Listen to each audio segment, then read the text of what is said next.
Divine greetings, entities, energies, lovelies, bodies of light, the seekers and sojourners of truth, 144, all of that good stuff. Celestial Earth, back here again doing part 3 because, of course, it got cut for those of you who see the video, and I don't have time for that editing, technically challenged part. So we're going to leave that right where it is, and we're just going to do a to be continued right here and now, strictly just starting with the sharing of the cards. This is a card reading on the post full moon in Gemini. So if you didn't get the information about it through part 2, I really broke it down in part 2. So if you didn't get a chance, you can go ahead and read that, and I'll do my best to tag both part 1 and part 2 to this video.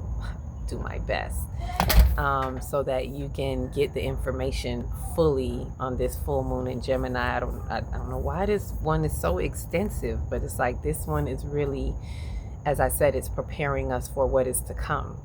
And so this reading, these were the cards that I pulled specifically on that full moon night. So no, I did not get a chance to get back on the full moon. It was raining days after. And so here I am making sure that I get this. I've been putting these cards down and holding it specifically for now. So welcome, welcome, welcome. Feel free to infuse if you can. Infuse with the light as I'm bringing you the messages. This is the general reading. And just see what it says for you. See how it speaks to you. Whatever resonates, it resonates. If it doesn't apply, let it fly. But if it hits, see what hits and what it says for you. So first and foremost, as I was shuffling, this actually was the first card that flew out. So you may see this in the last video as the rain was coming down. And I would have stayed out there in the rain. But as I said, the video cut, and that's why I had to stop. So you may see it ending with just seeing this video if I don't get a chance to even nip that. But it's earth magic. It is a root chakra card, and as you can see, she's walking on the earth, and this is what was the message I was getting, is that this is what's being highlighted as this cosmic messenger is coming through. It is opening dormant codes within the earth. If anyone has seen that video that I spoke about it, if not, let me give you a little tidbit. And it was getting this cosmic infusion that's coming from the cosmos, the consciousness, cosmic messenger. And it's like we're getting this cosmic injection directly into the earth.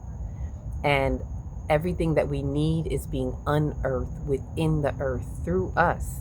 This is why grounding is very important. You see the feet, and you can see how the information, it moves through the soles of our feet. As we walk on the earth, we're exchanging information because the earth is electromagnetic, and so are we. So this is that magic. Earth magic is basically letting us know we are electromagnetically infused with the earth. And this is what is coming to our awakening.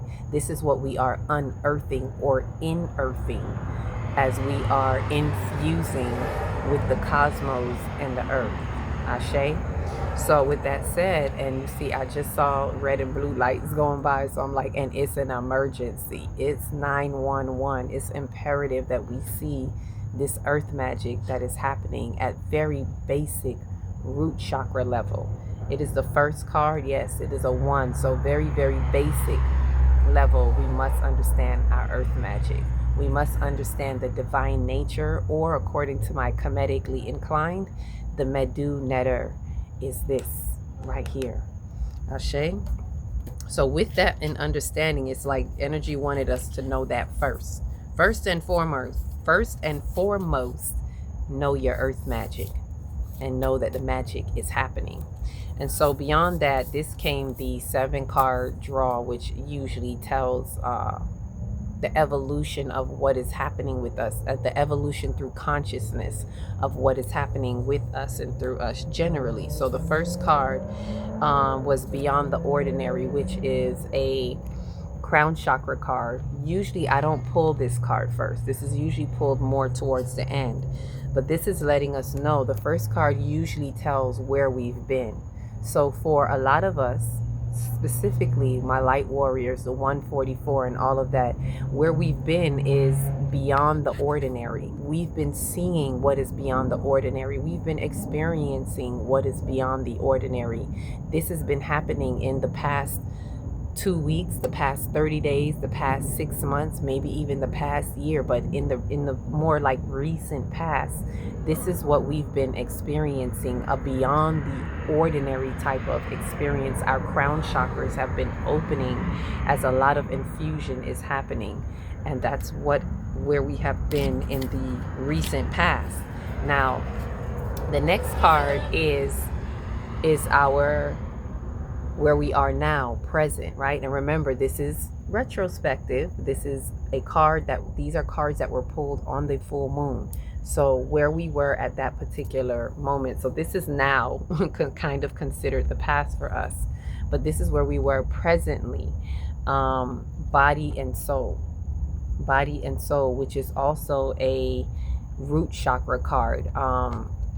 More higher up in the root, more in the more evolved aspects of the root chakra, but it is the body and soul, meaning the mergence between the body and soul. So what's happening in the now is a lot of us are feeling the infusion, the integration, the soul's integration.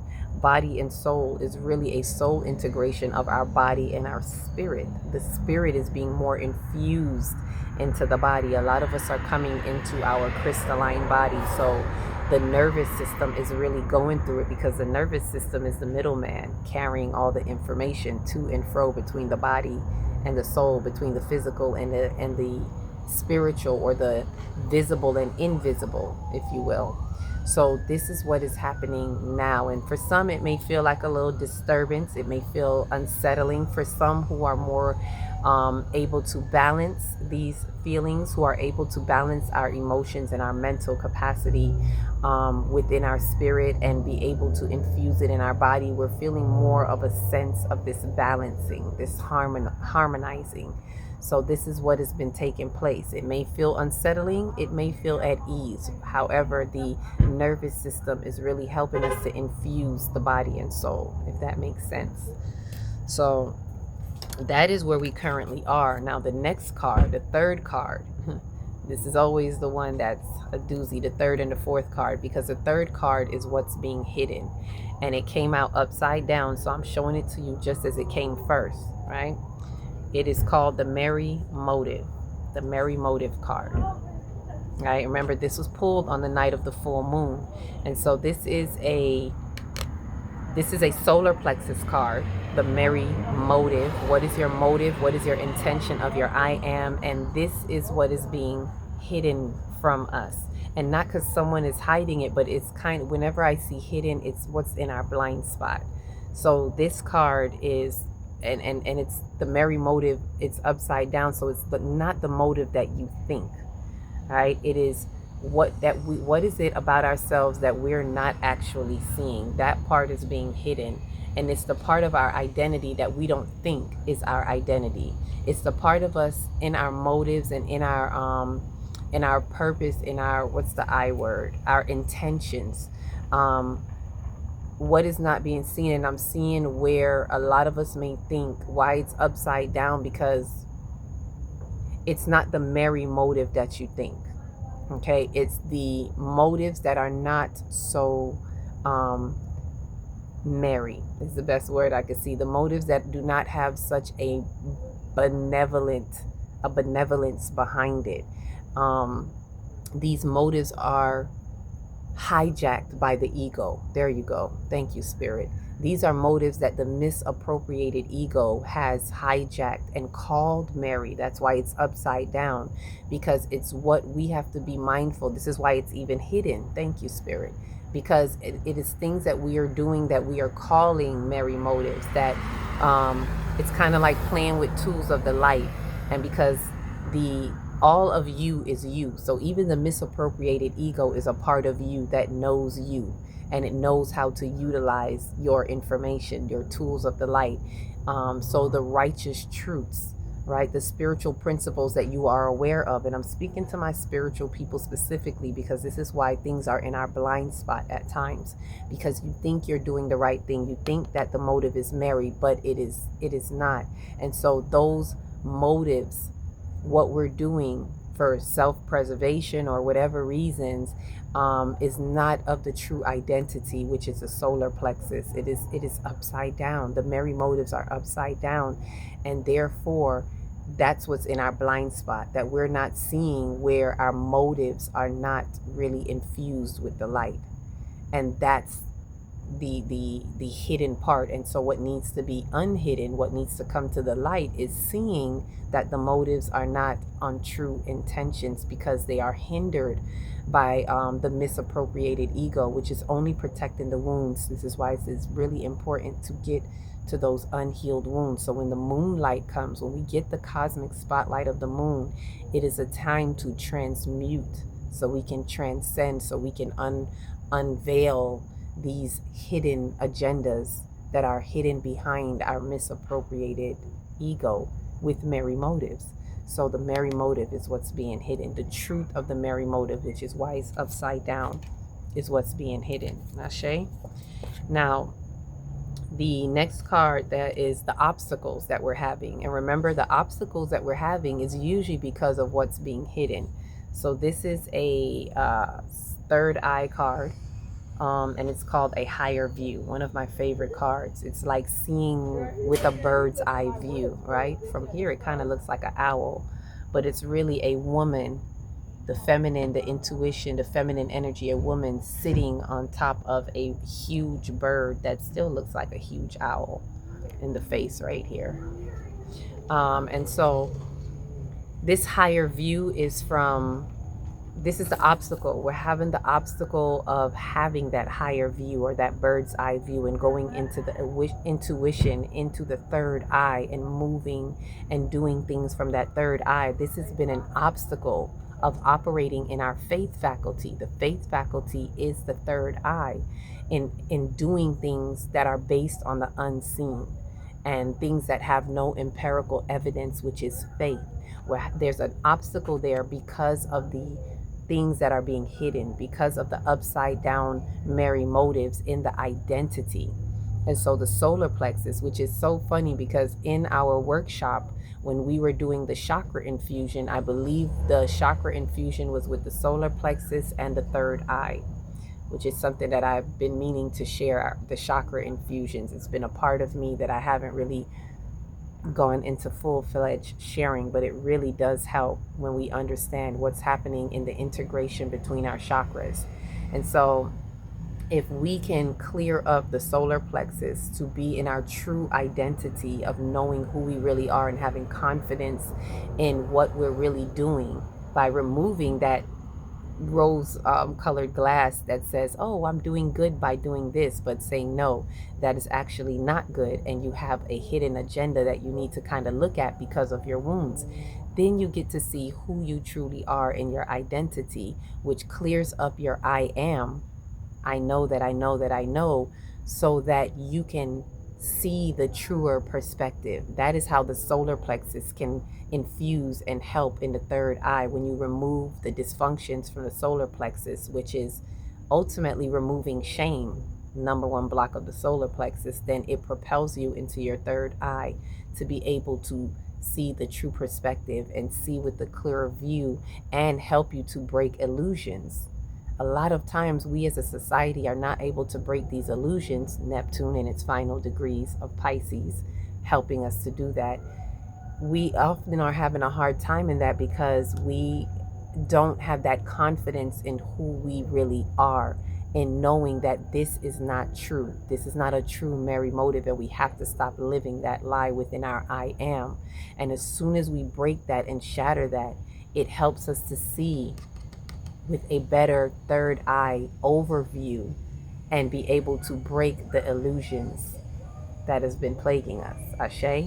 So, and that is that with us seeing the higher view. This is the obstacle that we're having because of the hidden problem. Now, what is going to help us? This fifth card is usually the helping card. So what's going to help us, and it came out upside down too, is a spirit of gratitude. And this too is a crown chakra card. So what's going to help you is going back into the crown. And the reason why it's upside down, because the spirit of gratitude is not really what we think, right? It's not just hey, I'm grateful for this. It's having always an attitude of gratitude regardless. And it's understanding that this gratitude, paying it forward, being grateful for even the chaos, because the gratitude stabilizes the chaos. And so what's going to help us is having gratitude like no other. That's why it's upside down. It's not the gratitude that you think. It's being grateful for even the things that are upsetting you. It's being grateful for that relationship that you don't have anymore, that fell apart. It's being grateful for that job that you don't have anymore. It's being grateful for everything that's falling away from you in your life, that it seems like total destruction, but instead of being in distraught, you are able to find a spirit of gratitude. So not just being grateful for things that feel good, but being grateful for things that don't feel so good. That's what's going to help you. That's why it's upside down, because it's hard. I know it's hard to be grateful for something that's fallen apart. But this is why it's a crown chakra card, because the crown chakra is about finding the beauty. When you can find the beauty in anything, you are connected, and you remove your ego or personal attachment to be in total connectivity with what is as it is, whether it is in favor of what you're used to or comfortable to or not. And in fact, you have a gratitude. You reach deep and beyond into the crown of total connectivity and being grateful, because you know that it's bringing something to you that you need. So this is what is going to help you through what is blinding you and through what is an obstacle. This is going to help turn that around so that it can remove those rose-colored glasses. It can get you out of the blind spot of those merry motives, because we're being able to look at being grateful for things that don't feel so grateful. Ashe. So that is an important part. That is a pivotal part in this evolution through our consciousness, this evolutionary movement through our consciousness. Now, the sixth card, almost there, second to last, is Into Me I See. This is a sacral chakra card. This is the action step that needs to be done. Hint, hint, get into the sacral workshop when it comes, because I'm telling you, it's going to help you see. Into Me I See. And I love this card because it's saying that whatever is happening out there, it's helping you to see that life, that mirror in life, that life is a reflection of you, and anything that's happening out there, look into you. What is this to me? Yes, that is happening. Yes, this person or this situation is happening to me on the outside, at me, but how is it in me? How can I take this mirror and look deeper into me to see how this relationship is truly relating to me? It is interrelational at a deep soul conscious level. And so the action step is taking that and seeing how. And the helper card can definitely do that, because when the helper card, when you have gratitude for the opposition, it helps to loosen the grip of your agitation with what's happening to you on the outside, so that you can bring it in and go deeper into Me I See, and allow yourself to feel these feelings with a deeper meaning, because these feelings are the indicators and the instructions and the intuition. Okay, the sacral chakra works hand in hand with the third eye. Always does. Just naturally they go hand in hand, because you have to feel it in the sacral to know it in the third eye. And who feels it knows it. It's such a true statement. Thank you, Bob Marley, for that. Who feels it knows it. So who feels it knows it. Allow yourself to feel it so that you can get the instructions and truly know what it is. Deeper into me. That's the action step that must take place. The last card. We are there. Made it through the reading. The last card is Great big love. Another card that came upside down, and this is a heart chakra card. This is the outcome. The last card is the outcome of where we would want where we would want to be, or where the outcome should take us if we follow through. If we if we do what needs to be done. The action step card is what is really going to determine if we have this outcome. And the helper card is what's going to pivot you to be able to do that action step. And this heart chakra card is really on point and prophetic because it takes us to the expansion of the heart, which we're closing out the heart chakra season. So what other way to take us into great big love? And the outcome is saying it'll be in great big love, but it's upside down because, again, it is not the way that you think. It's not, oh, love and peace and, oh, we're just going to love each other. Like, it's not philius love, which is very basic love. This is deep, unconditional love, which means it's going to take you into a great big love and acceptance of accepting everyone and everything as it is, instead of feeling like it is against you. You're going to see so much of you deeper into me. I see when you practice so much of that, you're going to see so much of you. You're going to be able to stand in a greater love, in the love frequency that expands your heart into a great big love, into the universe, into the world like no other, that you're going to have this major acceptance, which acceptance on the love frequency, on the love-based feelings, acceptance is the opposite of expectation, which is on the fear-based wheel of feelings, right? So moving into acceptance and away from expectation. No longer are you expecting anything from anyone, any government, any particular job, anything, anyone or anything. There's no more expectation, but there is an acceptance of everything as it is, because you accept you, because you love you and you know you. When you know thyself, the love can be no greater.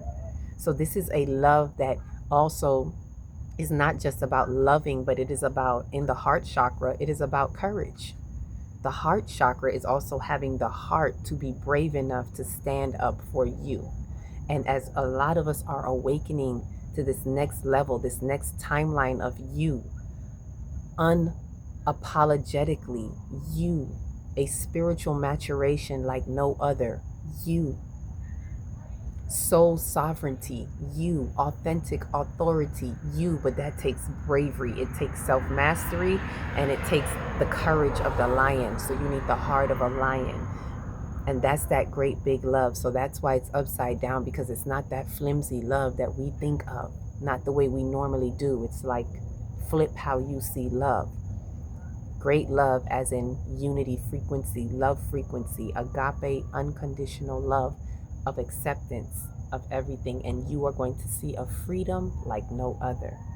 So that is the card reading that I have. Woo, we got through it. I had to do a take 3, a part 3 to get through to it. And if you're interested in a card reading, personal card reading, I do that as well. And the one-on-ones consist of spiritual counseling, card reading, not all in once, but you can, if that's what you choose, we can put it together how you choose. And also natal chart, more specifically the natal charts. I really want to encourage more of us to tap into our natal chart and understand our existence in the stars, the cosmos in you. Ashe. So with that, look out for the sacral chakra workshop. Please tap into your energy centers, as these are doorways into your consciousness. Just like this was an evolutionary, step through our consciousness to see what's happening within our consciousness as we see things, how we're experiencing things. And remember, it's general, it's not a direct reading. So take what resonates with you generally and dismiss what doesn't. So faithfully, this has shared some light with this impactful full moon in Gemini that has been here. Remember, this is a post reflective look back at it, review on the full moon in Gemini, and we are now preparing for the new